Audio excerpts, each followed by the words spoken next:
Hello and welcome to Overthink. The podcast where two philosophy professors sometimes spend an entire episode doing a deep dive of a single text. I'm David Peña-Guzman. And I'm Ellie Anderson. As always, for an ad-free extended version of this episode, community discussion, and more, join Overthink on Substack.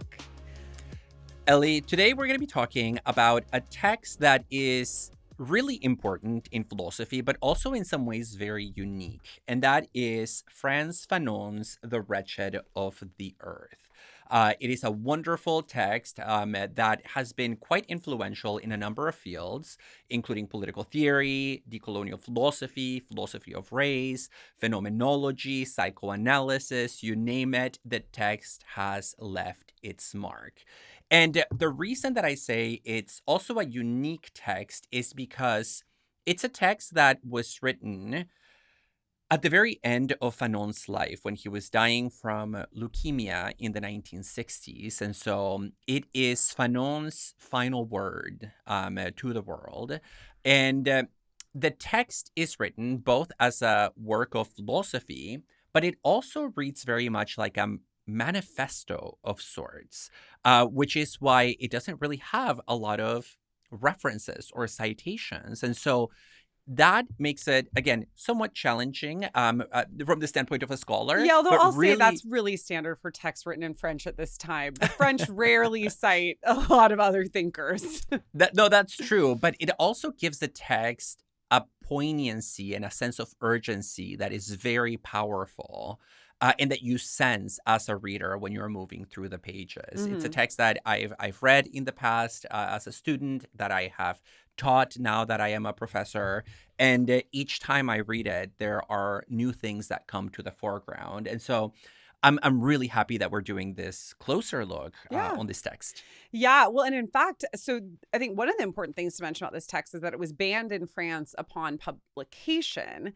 And this is due to one of the things that we're going to be talking a lot about today, which is its advocacy of violence. I mean, Fanon thinks that decolonial projects require violence, and that was obviously very threatening in France at the time. So Fanon is writing in French. He himself was a native French speaker. He was born in 1935 in the French colony of Martinique, to a pretty high social status because his father was a customs inspector and his mother owned a hardware store. And then at the age of 18, he left to join the Free French Forces during World War II. And then after the war, he studied psychiatry and medicine at the University of Lyon. And, you know, I think his psychiatric background is very important for his work in general. It's also something that we'll be talking about a little bit later in the episode because he talks a lot about psychiatric maladies in this book. He was also very active in the Algerian independence movement. The Algerian War of Independence against France began in 1954, and Fanon trained nurses for the front and edited newspapers, wrote articles about the movement. Yeah, no, his participation in the Algerian National Liberation Front is really interesting. And honestly, you know, like if you're talking about philosophers who talk the talk and walk the walk, Fanon is right up there. And his participation in the liberation movement is really interesting to me because he participated both as a writer. For example, in Tunisia, he was known as the pamphleteer from Martinique because he would write these pamphlets for the cause.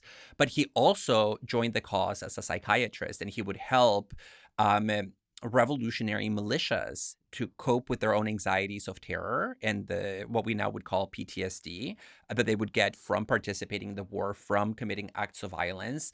And he also helped them by training them with psychological and also physiological techniques for being able to withstand interrogation in case they were captured by French soldiers. And, we'll talk also about his clinical work with dealing with psychoses that are specific to the colonial context. But it's somebody who is three things at once. He's a philosopher, he's a revolutionary, and he is a clinician. And that's a combo that you don't really find I mean, in a lot of other thinkers. Yeah. And I think, too, I mean, we're going to be focusing on a close reading of this text. And so I think our listeners have become familiar by now with a relatively recent form of episode we've introduced, which is the closer look episode, where we focus on one single text and do a relatively close reading of it, as well as drawing out some of its broader themes. And so we'll be focusing mainly on, the book itself here. But I want to mention that, I mean, I think you can see how influential this text has been if you look at the fact that in the edition that you and I have, at least, David, which is the 60th anniversary edition, there is a preface by Jean-Paul Sartre. This is very famous, that Sartre wrote the preface for this text when it first was published. But then there's also a foreword by Homi K. Bhabha, one of the most important decolonial thinkers. And there's a new introduction by Cornel West, one of the most influential public intellectuals and philosophers of the present day. So, that's a pretty big deal. Yeah, it tells you something about the place that it occupies in the contemporary philosophical landscape. But I also want to say that it was already that influential already 50 years ago, back then, because there is in the foreword by Homi Bhabha a passage where Homi Bhabha talks about just how many revolutionary movements in the 1960s and onward were influenced by this particular text, which has been called like the Bible of decolonization. Mm-hmm. And in particular, he points out the following. I'm just going to read a very small paragraph that talks about the influence that this had on the formation of the Black Panthers in the U.S. So Homi Bhabha writes, in 1966, Bobby Seale and Huey Newton read The Wretched of the Earth in a house in Oakland. And, so the story goes, when they were arrested some months later for blocking the sidewalk, the text provided foundational perspectives on neocolonialism and nationalism that inspired the founding of the Black Nationalist Party. And later he goes on to talk about how this also influenced other revolutionary movements in Africa, as well as a number of other revolutionary movements across the world. So this is a text that has, again, in some ways, shaped what movements of liberation against colonialism look like by virtue of having been read by the people at the forefront of those movements. Not only theoretically influential, but deeply influential in terms of concrete material conditions and actual revolutions. Today, we are taking a closer look at Frantz Fanon's The Wretched of the Earth. Does decolonization require violence? How do colonized subjects struggle to achieve their freedom? And what are the challenges that a newly independent nation faces once a colonial power has been overthrown? Undoubtedly, the most influential yet also controversial claim of this book is that decolonization is always violent. Fanon suggests that when a colonized people seeks to overthrow their colonizers, they have to fight violence with violence. He says that the emergence of a new nation and the demolition of the colonial system are the result of either a violent struggle by the newly independent people or outside violence by other colonized peoples, which has an inhibiting effect on the colonial regime. We're going to mainly focus on the first of those two options. That's his main focus too. But I think the point is just that, look, a nonviolent movement is not going to effectively overthrow a situation of colonization. And so I think a question for us, a good place to begin is, why is that the case? Why does Fanon think that decolonization is necessarily violent? Yeah, and right off the gate, he makes this point, right? So it's not like he eases us into this claim about violence. He opens up by saying decolonization cannot be accomplished. He says by like the wave of a magic wand, it cannot be achieved by a natural cataclysm where magically the colonial regime implodes. And it certainly, this is the important point also for me, it cannot be achieved through what he calls a gentleman's agreement. There is no coming to the table to negotiate because there is no negotiating with the colonial power, since the colonial power is itself oppressing the colonized population. And so the defense of violence, I think, is what makes this text so powerful and so useful, and also why it made the text be read as Fanon intended it to be read, as a kind of guide for the liberation of colonized people on the ground, right? A justification for organizing, and organizing violently. Mm-hmm.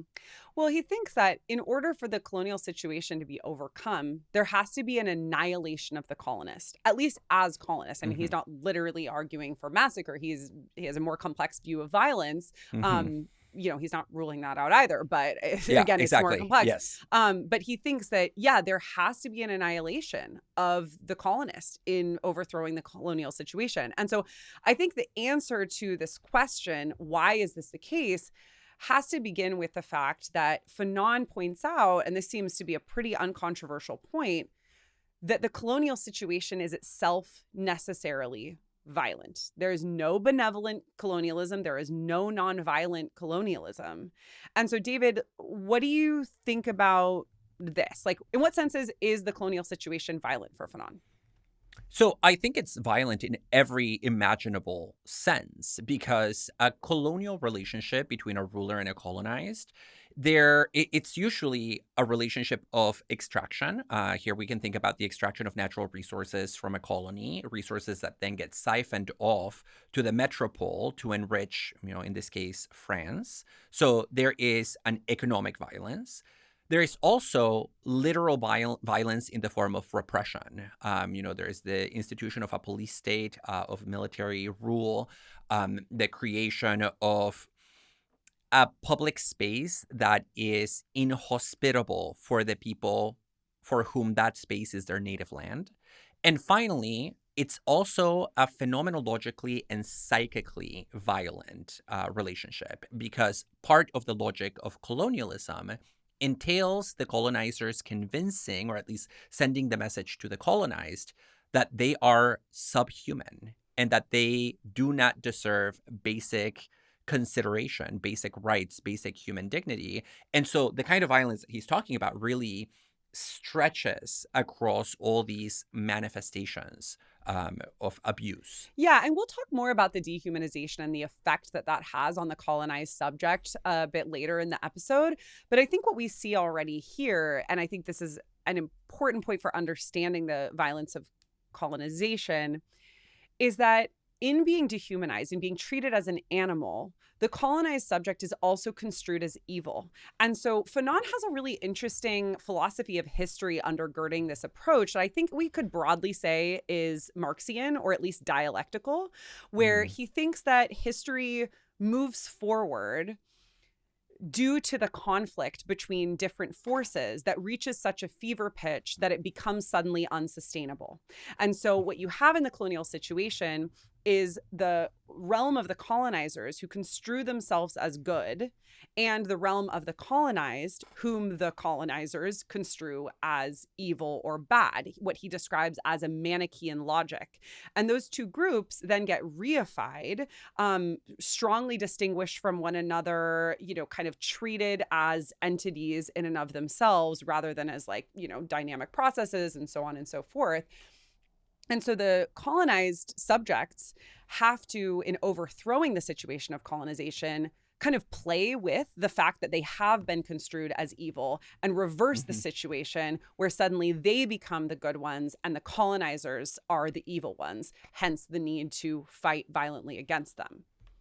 Yeah, and so that Manichaean logic of black evil, white good is really important, even though it sounds simplistic. It's really important for understanding the instability of the colonial relationship. Because Fanon says, even if colonialism manages to produce the semblance of institutional endurance, right? Like, let's say that there's a colonial power that steps in and they create prisons and police headquarters and schools, etc. Even if those institutions have a kind of stability just by virtue of the fact that they're standing up and they are functional, as long as there is a colonial relationship in place, he says, phenomenologically, there is an air of instability in the colonized environment that puts the environment always on the edge. Things are always about to blow up in a colonial space. And that's the really important thing that you get based on this dialect that you're talking about and this conflict. you reach what he calls a point of no return, at Yeah. which it's unthinkable not to engage in forms of violence just by virtue of your material reality. Yeah. And I think maybe I would slightly adjust what you said. It's not that things are always about to blow up. I don't know. Unless maybe you're right and I'm wrong on that. But I take him to be a little bit more, dialectical in the sense that there's a tension at work always, but the tension becomes so unbearable at a certain point that then the situation necessarily needs to blow up. But I think this is also a place where we could say that Fanon is not accepting wholesale a Marxian dialectical approach to history, because he thinks that, so when I say Marxian, I know some of our listeners are probably already familiar with what that means. Others might not be. But this basic idea that history moves through the material conflict between different realities that then kind of construct themselves in a dichotomy that eventually needs to be overcome, starts with Hegel, then gets developed further by Marx because Marx makes it material. Hegel thinks about it in terms of spirit. But Fanon says that this Marxian approach needs to be extended for a couple of reasons. For one, Marx's approach tends to think about the parties that are at odds with one another as emerging from the same context. So think about the classic example here being the capitalists or bourgeoisie and the proletariat. Fanon also uses the example in feudalism of the knight versus serf. Like those are people who live in the same space, emerge out of the same space.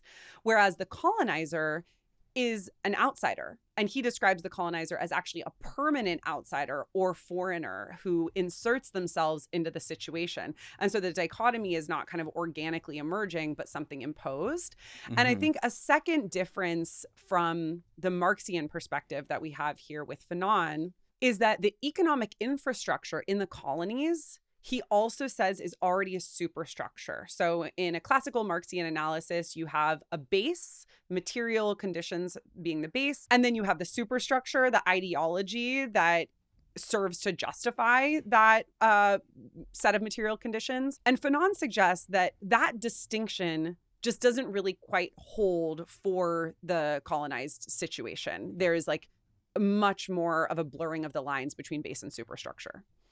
Well, and also he says something really interesting about how kind of capitalism fits into colonialism, because it's not only that the colony becomes a site of extraction of natural resources, although that is certainly true, but also the colony becomes its own market from which the colony and the colonizers can profit, right? There's like the buying and selling of products on the colony.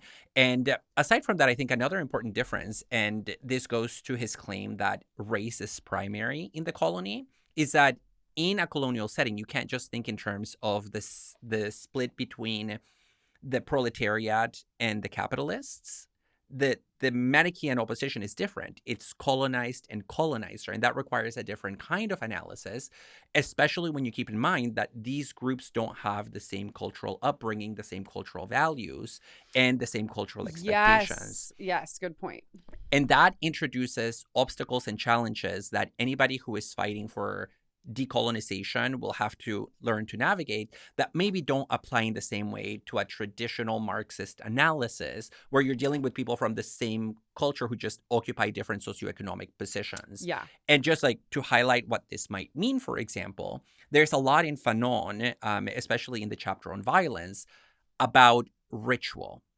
What's the role of religion? What's the role of ritual? What's the role of mythology in a culture where the colonized have their own religious mythic traditions, and those traditions can maybe be used to fuel liberation, but also can be co-opted by the colonizers in order to further legitimize and sustain the status quo. Yeah. So that's a dynamic that you wouldn't quite get in an orthodox Marxist reading. Well, and that also allows me to kind of clarify too that the superstructure would also typically include things like juridical legal institutions, which I think, are maybe also, in a sense, obviously material, but the economic infrastructure would refer to the base. And so I think what you're pointing to, David, is that maybe there's not already a kind of move of the economic infrastructure into the superstructure as Fanon describes, but also a way that the superstructure, whether it's ideology, forms of, juridical, political, legal institutions, is not quite the same for colonizer and colonized. Is that fair to say? And like the religion or cultural Yeah. aspects, which would also be part of the superstructure, those are different, right? Yeah, those are different by virtue of the fact that they come from different cultures. But even beyond that, Fanon says even if we accept the colonizer colonized distinction, at some point we also have to go beyond that because even that is not granular and nuanced enough, especially when you consider that, in a colonial setting, you can have a lot of people who are members of the colonized race or nationality, but who are complicit because either they work for the colonial rulers or because they get some kind of economic benefit. So you can be a member of the colonized and still have a vested interest in the maintenance and the perpetuation of the system of colonialism.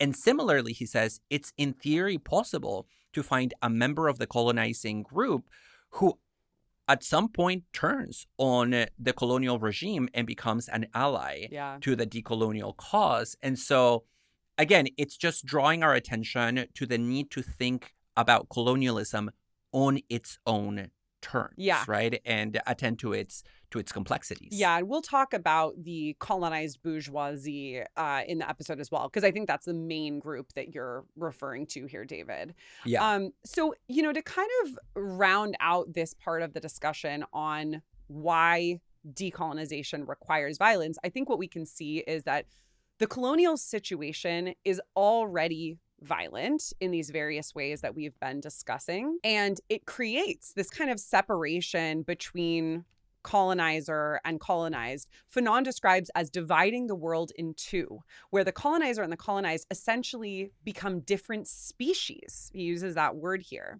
And he thinks that the violence and domination in the colony is more direct than in capitalist countries. So he thinks that capitalism is violent in general, and capitalism in the colony colludes with the forces of violence that erupt in these colonial territories. However, the situation in the colony is, which I think is, pretty unimpeachable to say, is a much more straightforward one of violence and domination. One question that we might ask about violence in connection to this text is, what exactly does violence do for the colonized? Because certainly we understand how it can help the colonized destabilize colonial infrastructure. You can blow up police headquarters. You can destroy and tear down the walls of a school building, so on and so forth. But I think Fanon is saying something more profound than that, and it has to do with his analysis of the dehumanization that is at the heart of the colonial relation. And this is where he takes us from maybe a purely, let's say, destructive interpretation of violence to a more constructive understanding of violence, where violence actually achieves something positive precisely at the moment that it seeks the annihilation of the colonist.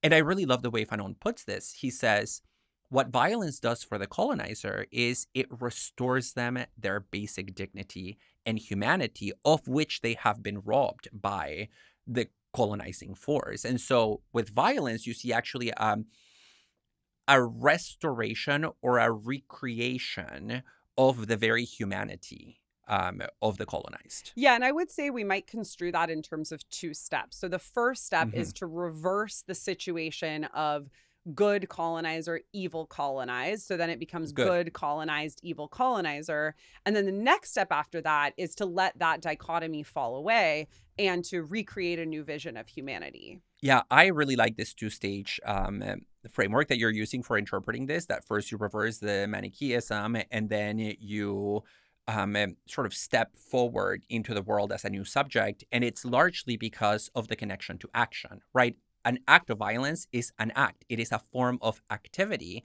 And that activity is what also colonialism denies the colonized. And so Fanon has some really interesting language around this, where he says, all the creative, active impulses that are normal to a human being get stifled and repressed and blocked by colonialism, because colonialism must turn the colonized into passive recipients of its violence. And so in enacting violence, the colonizers become literally agents who do things. And that is what it means to be human. It means to be an agent in history. And violence allows the entry of the colonized into the process of world making, which is a Yeah. historical process. Yeah. And part of what I find really interesting about this is that Fanon describes that process of enacting violence as a process of coming to awareness of the violence of one's own colonial situation. And so I don't know really whether this is super fair to Marx or not. I'd have to look back, but I think one common way of understanding Marx, and I think this is right, at least if I'm thinking about Communist Manifesto, is that you first develop class consciousness and then you enact revolution, right? You seize the means of production and, do these other material things that end up just changing the landscape entirely. And then, you don't have capitalism anymore, or whatever phase it is that you're overcoming. And I think what Fanon is giving us is a pretty different picture of that. So he says that we overcome mystification through violence. Mystification is a term that comes from Marxist philosophy and basically refers to a lack of awareness or an ignorance about your own situation, especially a situation of oppression. He says we overcome that through violence. And he says that violence alone provides the key for the masses to decipher social reality. So that suggests to me you don't first figure out what's wrong with your society and then enact violence. Those are actually simultaneous. And violence is, what enables it. Yeah, well, and I think that highlights why violence is not just the outward expression of an inner interpretation of the world. It is actually the creation of that interpretation. You come to interpret the world in the process of changing it. So there is no separation here between sort of like the cognitive labor that we have to do as revolutionaries of making sense of our reality, and then the task of materially changing the world. Those two are actually the same. Violence reveals the world as it is in the present and as it can be in the future at the same time. David, you mentioned the heterogeneity among the colonized earlier. We said we'll come back to the bourgeoisie later. But for now, I want to think a little bit about who is doing this violence, who starts the violence, and who sustains it. Because it's not the colonized bourgeoisie.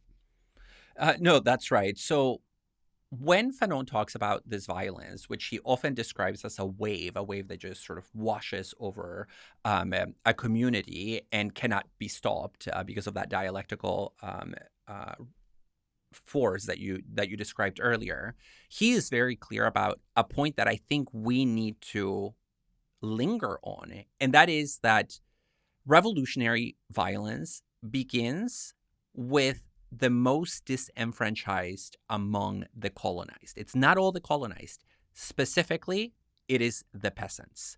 And so he draws this distinction he draws actually two distinctions. We can distinguish between the economically affluent colonized and then the economically disenfranchised colonized. And then also we might draw a distinction that is geographical in nature between the colonized who live in urban centers and those who live in rural areas. It's the poor, rural peasants who start, maintain, and to a large degree achieve liberation. And so it means that liberation doesn't really come from people with relatively privileged social positions like colonized intellectuals or teachers or lawyers or party leaders or politicians. Or Fanon himself, as we mentioned. Exactly. It comes from what the title of this book designates as the Wretched of the Earth. As we mentioned earlier, Ellie, in the Wretched of the Earth, Fanon argues that in the colonies, race is primary because we have here a confrontation between a colonizing and a colonized group of people. But in his foreword to this text, Homi K. Bhabha points out that Fanon's interpretation of race is actually quite complex and nuanced because he applies a psycho-affective framework to our understanding of race. And in this regard, this book is quite similar to his earlier publication, Black Skin, White Masks, which also helps us understand the psycho-affective dimensions of racism and colonialism. And that means that when Fanon here is talking about the creation of the colonized through the violence of colonialism, he's not only talking about a subject who has been disenfranchised politically and economically, but a subject who has been molded psychically and affectively in particular ways, creating a very unique kind of subjectivity that it is our task now to try to decode and analyze. Yeah. So I guess a question for us, for starters, is what kind of subjectivity does the colonized have? Because Fanon says that the colonist fabricates the colonial subject. So in what sense do they fabricate it? And so for one, as we already mentioned, the colonist fabricates the colonized subject as subhuman, as animal, and as depersonalized. And Fanon mentions that colonialism depersonalizes both the colonized and also the very collective structure of society. So the colonized is seen as an animal, but he also notes importantly that the colonized see through this. They know they're not animals. And he also addresses the fact that colonized subjects are very often super resistant to doing anything above the absolute bare minimum for the colonizers in order to stay alive. And I think this is interesting when you think about kind of stereotypes of enslaved and oppressed people as lazy. Fanon explicitly says, like, the duty of the colonized subject in rejecting the oppressor before the conditions are set in place to really realize, oh, wow, this is a situation of oppression that we need to overcome, is to have the slightest effort literally dragged out of him, to not lift a finger for the colonizer. And he says this colonized subject is always presumed guilty, but deep down, they acknowledge no authority. They're like, I know I'm not guilty. I know that you're in the wrong.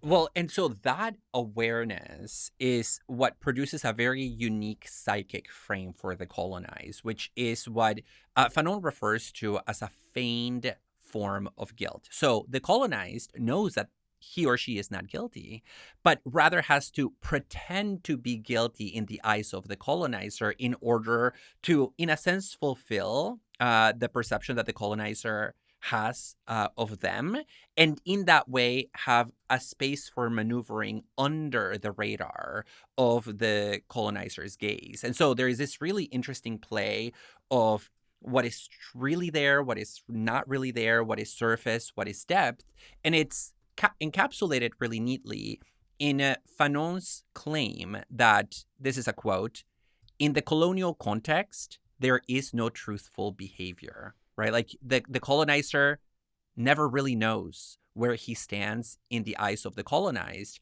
because the colonized will never show their true cards in his or her presence. Yeah. And I mean, I think that all is right. And also, that doesn't mean that the colonized subject for Fanon has an inner citadel that is completely immune to suffering and oppression, right? So even though they know that they're not what the colonizer says they are, that doesn't mean that they're like secretly good. In fact, the effect that colonization has on them is devastating. One of the ways that it's devastating is on an affective level. He writes that the colonized subject is one whose affectivity is kept on edge, overexcited, like they constantly have an open sore. And you mentioned ritual, religious ritual earlier.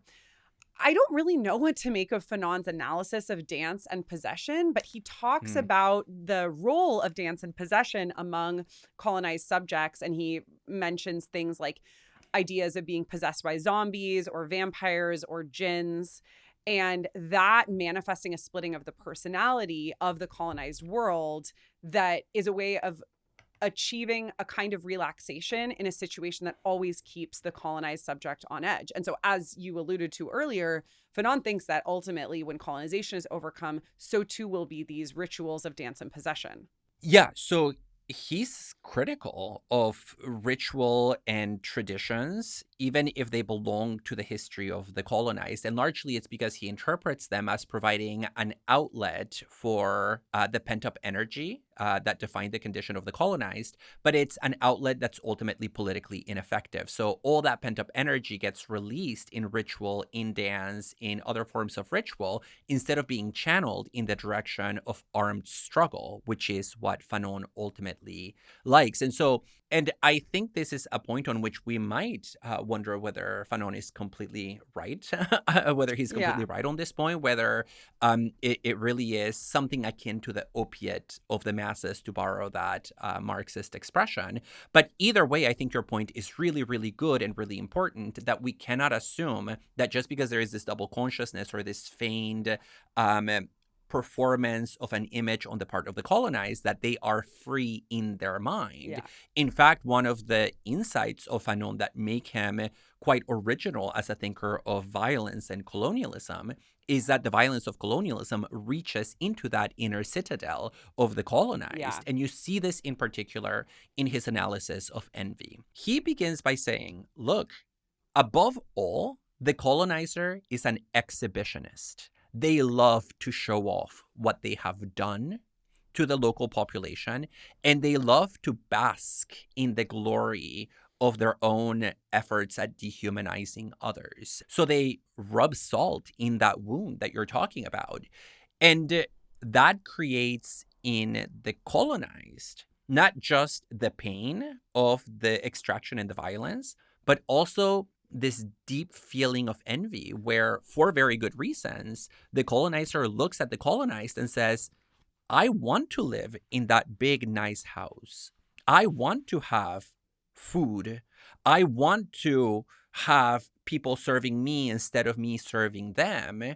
And so from the very beginning, he says the primary psychic emotion in a colonized space is envy. And that defines that subjectivity that we're talking about that belongs to the colonized. Yeah, envy and lust. I mean, he mentions also, I think, not present in what you just said is the colonized also wants the women that the colonizer has. And that's something he gets into a little bit in Black Skin, White Masks as well. He writes that the colonist is actually aware of this, and that's part of why they're threatened by the colonized subject. He says the colonist is basically right when he is on his guard against the colonized subject and says they want to take our place. He's like, yeah, it's true, he writes, there is not one colonized subject who at least once a day does not dream of taking the place of the colonist. And so I think what you see there, in addition to this envy and lust, is the way that the very value system of the colonized subject becomes either an imitation of, or if not an imitation of, then at least existing in relation to the dominant values of the colonizer. And that represents a real shrinking of human ability, for imagination. He also says that the colonist aims to shrink the imagination of the colonized. Yes, and so I'm really happy that you mentioned this point that the colonized dreams of, in a sense, being the colonized, or at least taking his possessions and his women, because I think we need to take Fanon literally on that point, that it changes the psychic economy of the colonized to the point that literally their dreams take on a particular form that when you analyze them, and remember, he was a psychiatrist who, was often talking to people about their dreams, they become a tool for diagnosing what is wrong with colonialism. And there is a passage on page 15 where he talks about dreams that I just want to read in light of what you just said. So immediately after talking about how the colonial world is a Manichaean compartmentalized world, he says, this is also a world that reaches into the world of dreams. Quote, the colonial subject is a man penned in. Apartheid is but one method of compartmentalizing the colonial world. The first thing the colonial subject learns is to remain in his place and not overstep its limits. Hence, the dreams of the colonial subject are muscular dreams, dreams of action, dreams of aggressive vitality. I dream I am jumping, swimming, running, and climbing. I dream I burst out laughing. I am leaping across a river and chased by a pack of cars that never catches up with me. During colonization, the colonized subject frees himself night after night between 9 in the evening and 6 in the morning, end quote. So initially, the colonized finds freedom only in their dreams, and they tend to dream of all the activity that they cannot actualize in the external world. Yeah. And this dream of freedom, I think, opens us up to questions about what it would look like for a subjectivity to emerge that overcomes colonization, or rather, that is the expression of an overcoming of it. It's going to have to happen after violence, I think, on Fanon's account. I want to get into that. But David, I know you also wanted to mention Fanon's last chapter has a series of case studies about colonial war and mental disorders. And I think this is probably the place to mention that before we go to a positive place. Maybe you can find a case for us to quickly address. And while you're doing that, I can just say one of the ways that Fanon introduces this approach is to say that colonialism forces the colonized to constantly ask the question, who am I in reality? So the colonized subject doesn't have a sense of who they are. And also he thinks that the aim of the militant is to assess the daily humiliations inflicted on man by colonial oppression. I think you can kind of get a hint of how Fanon saw his own role here as a psychiatrist, right? He's the one who's assessing the daily humiliations inflicted on man by colonial oppression. Yeah, so there is this chapter called Colonial War and Mental Disorders, where he begins by saying, look, you might not think that what I'm about to present you, all these clinical cases, make sense in a book like this, but so be it. I think they're connected, and sort of leaves us as the readers to figure out the meaning of these clinical reports. And so these are patients that found their way to his clinic in either the hospital or in his private practice, who presented with all kinds of psychotic and neurotic symptoms connected to the colonial situation.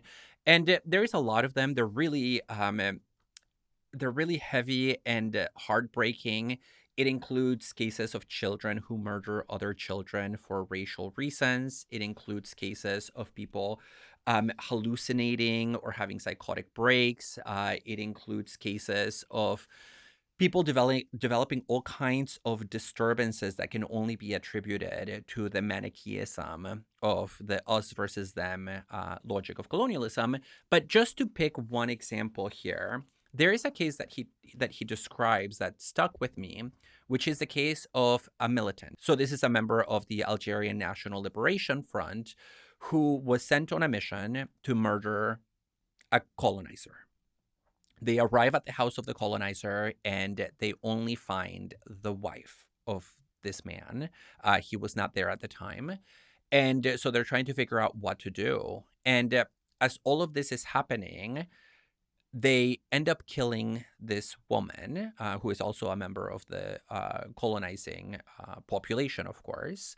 But what ends up happening is that when this militant is looking at this woman, she bears certain resemblances to his own mother, who was killed by colonists. And so he starts having this psychic internal conflict of, I know that my mother was killed by people like you, yet you remind me of my mother. And he is the one who ends up killing her and has a breakdown after the fact. And so finds his way to Fanon for clinical work. And Fanon interprets the case as this is the sort of thing that you would expect to happen. This is the symptomatology that makes sense when colonialism is the defining feature of somebody's reality. And so, things like hallucinations, dreams, chronic nightmares all get presented in all these cases. This is the important point, not as problems of the individual, but as problems produced by their social setting. Yeah. And I think also what's powerful about these case studies, in part, is that they show that Fanon is not offering in this text a celebration of violence. I think the fact that he offers a defense and a justification of violence sometimes gets misunderstood as like, oh my God, he loves violence. And no, if anything, I think what these cases really show are the tragedies that violence wreaks on individuals. But as you mentioned, David, those individual tragedies speak to broader social systems. And so I think I read his point about we have to fight violence with violence as somewhat an expression of resignation and compatible with the acknowledgement that violence is a tragedy. Yeah, no, I think you're right. And maybe a phrase that I would use for this is violence opens a horizon for a group of people for whom all horizons seem to have closed up Okay. until that moment. So it ruptures, it creates an opening and a sense of hope. And so there, Yeah. I would say that it's not a celebration in the sense of somebody who is trigger happy, but it is an affirmation of the need for a future for a people Mm-hmm. that has been subjected to systematic violence and oppression. And so Okay. in that regard, violence paves the way for something that is, as of now, unknown. Okay, and you're teeing me up perfectly for the last point I want to say in this part of this discussion, which is that once the colonial situation has been overcome, the formerly colonized subjects then get an opportunity to invent themselves. And I think this is something that puts Fanon very much in line with existentialism. He thinks that the colonized are in a process of self-reinvention and of inventing new values. And, in the same way, David, that you said that the individual psychiatric maladies of the colonized are more than individual, he also thinks that that's true of subjectivity in even a more positive sense. He says the creation of new values is not the creation of a new individual. In fact, individualism is a colonial ideal that needs to go. And so he has this really interesting point where he says, I got to hand it to Europe. Europeans were really onto something. And I think what he's talking about is humanism and the kind of Enlightenment philosophy that advocated for the liberation of all people. But he suggests, what did they do with that? They enslaved and oppressed people. And so there was this big contradiction between European thinking and European reality. And he says that all the elements for a solution to the major problems of humanity have existed in European thought, but it's now up to the colonized after colonization to accomplish what that humanistic ideal promised. So he says we should invent a man in full. And it's not an imitation of what European humanism envisioned. Actually, what European humanism offered is the idea that we can invent a human in full. And so we should stop envying Europe, he says, once we have no reason to fear it, and get to work on the creation of new values, vomiting up the values of the colonizers and changing the social fabric inside out. He's the one who used the vomit analogy, not me. Yeah, I would assume so, based on what I know about you. What we Ellie. talked about recently in our Levinas on Escape episode, where we talked a lot about nausea. So, yeah, the creation of a new humanism is where the book ends, in a sense, and it's also where the chapter on violence ends. This idea that there is a project that is awaiting us for the creation of a new mode of subjectivity that is more communal and that is oriented to the liberation of all. And that's what Europe failed to do, and yet congratulates itself on doing at the same time as it is maintaining colonial relations all over the world. And the one point I want to add to your description, which I think is accurate, is that it's not just about the creation of new values, but it's also about the articulation of demands that fix something that was broken and maybe restore some semblance of balance to the imbalance introduced by colonialism. Because he says, he's very clear on this point. He says, the liberation of the colonized must also include the redistribution of wealth. And he means that in terms of the ex-colonies relationship to the metropole. France not only needs to give back the land that it has stolen and occupied and get the hell out of the place, but they need to give back the wealth that they extracted. And he says this claim for economic reparations, it has to go beyond a kind of like moral hand waving that just says, oh, you need to right your wrongs in some general way. No, it's very concrete. You need to give back the goods that you stole, because until you do that, you are not only living on stolen land, but you're also living off of stolen bread. We've talked a lot about the subjectivity that the colonized has under colonization, and then also what it means for the decolonial project to get underway, namely through violence. A big concern of this text also, though, is to talk about what happens after the colonial powers have been overthrown. And so I want to talk about that here. And then I know, David, you want to introduce some critiques towards the end of the episode.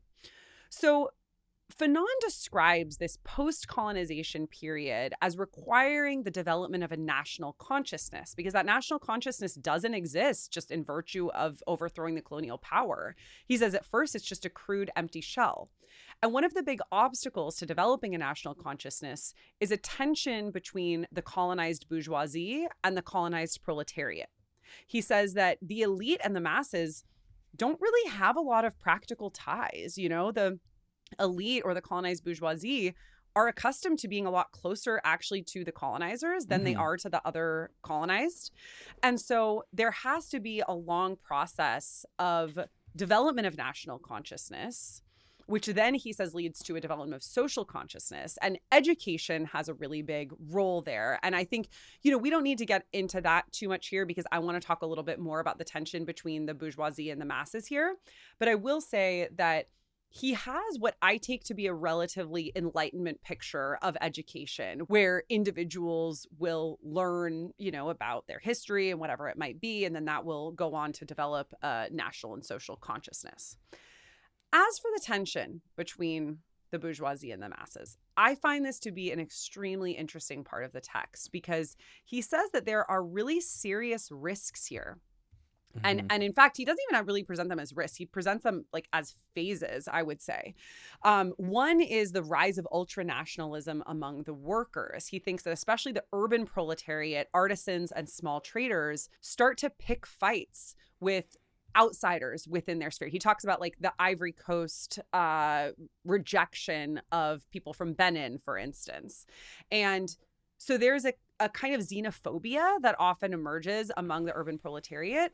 And then on the side of the colonized bourgeoisie, what happens often is that this colonized bourgeoisie, or I should say ex-colonized bourgeoisie, become the sort of tokens welcoming Europeans back to the country, but now on different terms. That is the terms of tourism. And so he essentially says the ex-colonized bourgeoisie become the party planners for Europeans. He talks about places like Acapulco and Copacabana suddenly becoming, rife with holiday pleasure resorts. And the ex-colonized bourgeoisie are like, welcome, because it's good for the economy. We'll give you a little taste of our culture. He says, this is just such a great quote, and then I want to hear what you think. I'll stop talking. He says, the national bourgeoisie assumes the role of manager for the companies of the West and turns its country virtually into a bordello for Europe. David, you might especially have thoughts on this as somebody who grew up near Puerto Vallarta. As somebody who loves to go to Acapulco. No, I think this is a really important point and something that gets developed in a lot of detail in the text. We haven't really talked about this in as much detail as maybe it deserves because of time limits for the podcast, but he walks us through all these various ways in which the peasants, who are the wretched of the earth and who are the engines of history on this account, have to avoid being co-opted both by the colonizers, who will do everything in their power to maintain their grip on the colony, but also by these collaborating bourgeois colonized whose primary interest is maintaining their economic status. And aside from the fact that then they, the colonized bourgeoisie then welcome after independence the colonists just in new terms, where people go on vacation and so on and so forth, turning it into a party. He also worries about how those bourgeoisie from the local population will also create literally a party, like a political party, that will install itself into power and try to fill in the vacuum that was left by the exit of the colonizers, and essentially now produce a form of like brother on brother, sister on sister oppression, where they take all the resources from the nation and steal them. So in that same section where he talks about Acapulco and parties, he says the ex-colonized bourgeoisie will often steal from the people if they get their hands on institutions of political power. And so the danger for the peasants after the revolution really kicks off the colonized is actually their compatriots Yeah. who are in a position of power Yeah. economically and socially. Well, and to that end, he says the national bourgeoisie must be opposed. They literally serve no purpose other than continuing the heritage of colonialism, economically and in terms of their thinking and institutions. And one thing I also just wanted to add here is that when he's using the term bourgeoisie, he suggests that that's not actually really literally what this ex-colonized group is, because they're a bourgeoisie in spirit only. They don't actually have the money or economic power that we traditionally associate with the bourgeoisie. So he suggests that African unity, here he's talking specifically about Africa, African unity can only be achieved with total disregard for the interests of the bourgeoisie. So in thinking about the dangers that exist, you outlined one. There's the danger of the ex-colonized bourgeoisie sort of appropriating power or, using tourism as a way of making profit and welcoming back the colonizers. There are a couple others that I want to mention very, very quickly, just to avoid any worry that he has a romanticized understanding of the challenge of creating a new nation. Because he says, even if the people succeed at kicking off the colonizers and at avoiding this capture by the bourgeoisie, there are a number of other dangers that are lurking in the waters for a new nation. One of them is that the people who were previously colonized don't really have a lot of infrastructure. And that's a really difficult thing to create. You need to create schools. You need to bring electricity to rural areas. And you have to do all of this without a lot of resources because you've been impoverished by your history of colonialism. And he says, even if you manage to overcome that problem, which is a practical one of creating the infrastructure that is a precondition for a nation state, then you have a second problem, which is that if the nation state that you decide to create really tries to embody this new humanism that is more collective, more socialist, and more communitarian, you have to now face the danger of other already existing nations sort of putting pressure on you not to go down this socialist communist path. And so he says it's not as if the kind of country that people create is not going to be subjected to new pressures once that country enters into the international sphere, right? Like that's what we know has happened throughout the 20th century, that whenever any country challenges the hegemony of capitalism, that country is squashed by an alliance of capitalist nation states. And so I say that only to underscore that he is painfully aware of just how difficult the path ahead is, and to avoid this impression that violence will bring about a fully formed new nation from one day to the next. Tell us about the critiques of this text that you wanted to mention. So I'll limit myself to a couple. Two of them are just a quick mention.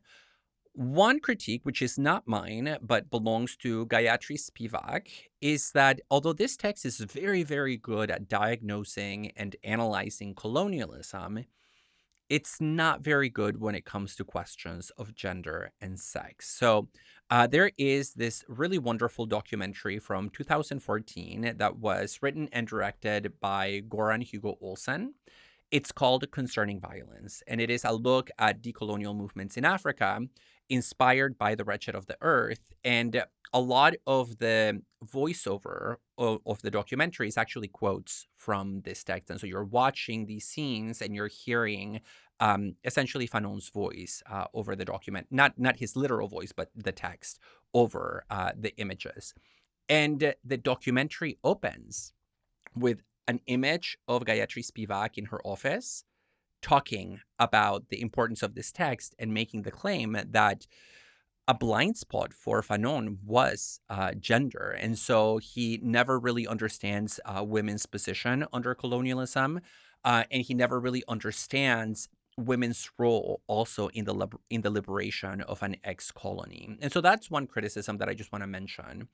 Yeah, and although Fanon does say that women's participation in daily life after colonialism will be equal to men's, there's like basically no other mention of gender in the entire book. And I do think that might also be kind of a limitation of this like quasi-Marxist approach too, which is just like focused on, subjects that are implicitly male. Now, a second critique to also mention somewhat quickly is that I don't think his analysis of ritual and tradition is super fair. I don't think that people's dancing traditions or religious traditions or mythic narratives are only distractions that will keep them from doing the hard, practical, and interpretative work of revolution. And so there we might want to combine his philosophical perspective with an anthropological one that recognizes the potentially liberatory promise of these practices. Yeah. The one that I think I want us to bounce back and forth a little bit more carefully is his claim that the new humanism that must sprout from the ex-colonized must lead to a new nation state, right? Like his claim is that this is about nations. We need to create a nation state that is independent and free. And that new humanism that he has in mind, he says it cannot repeat the errors of Europe. We cannot reapply a blueprint that we know where it ends. And it ends in colonialism and in capitalism and in dehumanization. And in thinking about both of those claims, like that we cannot repeat the errors of the past and that the aim of liberation is the creation of a nation state, I cannot but think about the fact that the nation state itself as a form of political organization is a European creation, right? It's a product of Europe. And I understand that there is a practical reality that nowadays that is the dominant way in which we cut up the world geopolitically. It's nation states. And so to claim independence sort of requires that. But I also wonder whether that already boxes in the possibility of this new humanism and prevents us from really exploring the forms that it could take in a post-colonized world.